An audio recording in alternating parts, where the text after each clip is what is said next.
Salut les amis et bienvenue sur la chaîne Simple Tech. Avant de commencer, un grand merci à vous tous. On a atteint les 600 abonnés, j'ai plein de commentaires bienveillants, ça me touche énormément. Et donc aujourd'hui, je vais lancer une nouvelle série de vidéos, cette fois-ci autour du langage Python. On va commencer par les bases. Donc effectivement, je me rends bien compte, j'ai des vidéos de Django, donc la plupart d'entre vous sont ici pour du contenu assez avancé. Mais je voulais aussi me lancer dans des sujets un peu plus techniques comme de l'intelligence artificielle, peut-être même certaines librairies que je trouve intéressantes.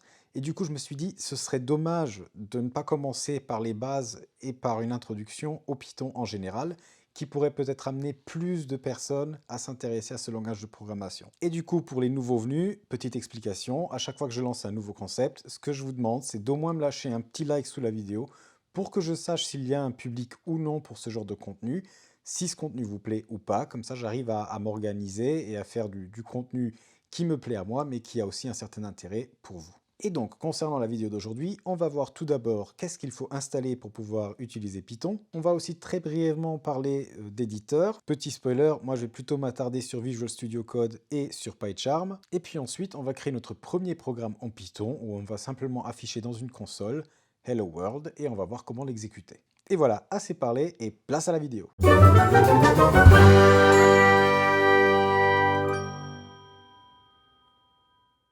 La toute première chose qu'on doit faire avant de commencer à programmer en Python, c'est de télécharger et d'installer l'interpréteur Python.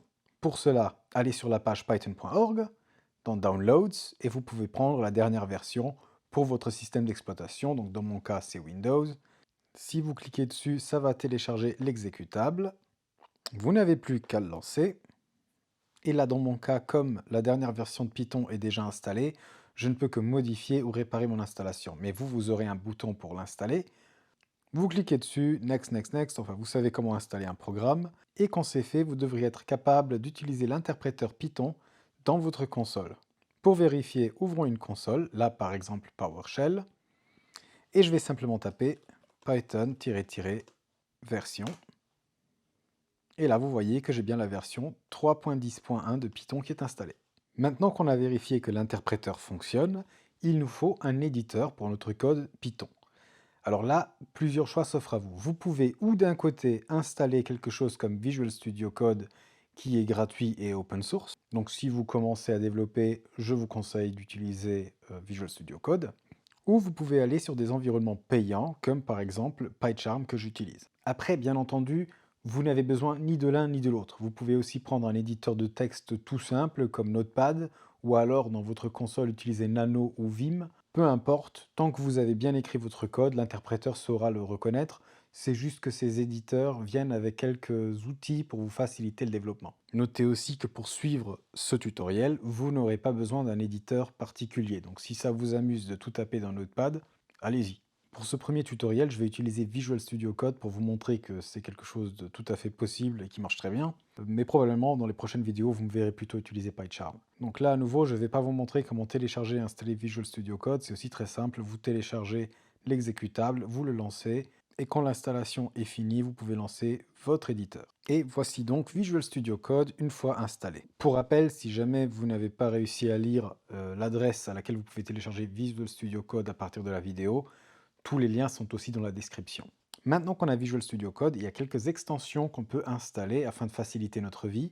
L'extension que je vous recommande afin de faciliter vos développements en Python est celle-ci, donc celle qui s'appelle Python et qui est éditée par Microsoft. Cette extension vient avec plein de petits outils qui vous facilitent le développement en Python.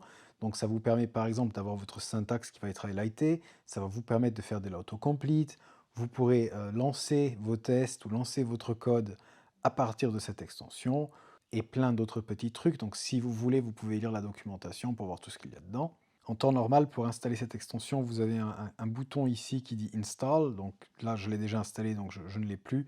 Mais en bref, il suffit de cliquer dessus et l'installation sera faite automatiquement. Après, il y a plein d'autres extensions, donc libre à vous de chercher un peu sur Internet d'autres extensions qui pourraient vous aider et de les utiliser. Nous avons maintenant tout ce dont nous avons besoin pour créer notre premier programme. Donc, créons un premier fichier, File, New File, et je vais directement sauvegarder ce fichier, donc Save As.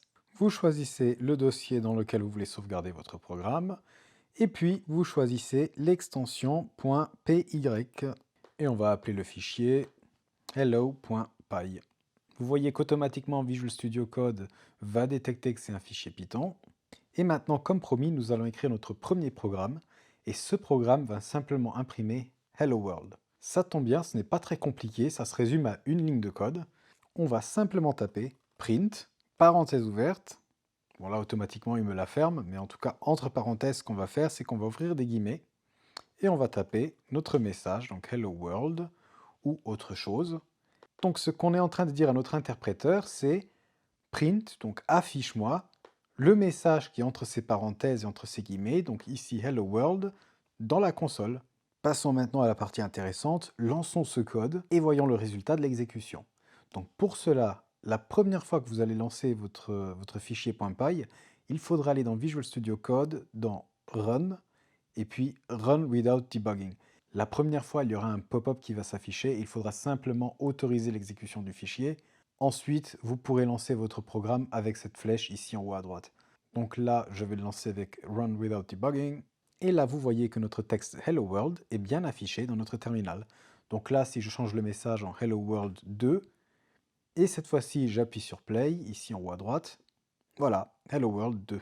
Je vais aussi vous montrer en vitesse comment exécuter tout cela dans un terminal. Donc je vais ouvrir à nouveau notre terminal, où nous avions tapé Python-version il y a quelques instants.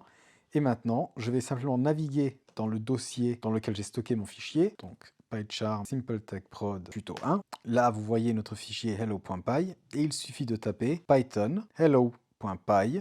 Vous cliquez sur Entrée et vous voyez que le programme fait exactement ce que nous voulions. Il affiche Hello World 2. Et voilà, une introduction très basique, très simple, tout en douceur au monde Python. Dans les prochains jours, vous verrez pas mal de nouvelles vidéos autour du langage Python. Donc on va s'attaquer aux variables, aux conditions, aux boucles, aux classes et ainsi de suite. On va y aller tout en douceur, donc ce sera des vidéos plus courtes qu'à l'habituel, mais qui seront aussi plus faciles à suivre pour le plus grand nombre. En attendant, j'espère que cette vidéo vous a plu. Si c'est le cas, comme d'habitude, lâchez-moi un petit commentaire et abonnez-vous à la chaîne. Et moi, je vous dis à très bientôt.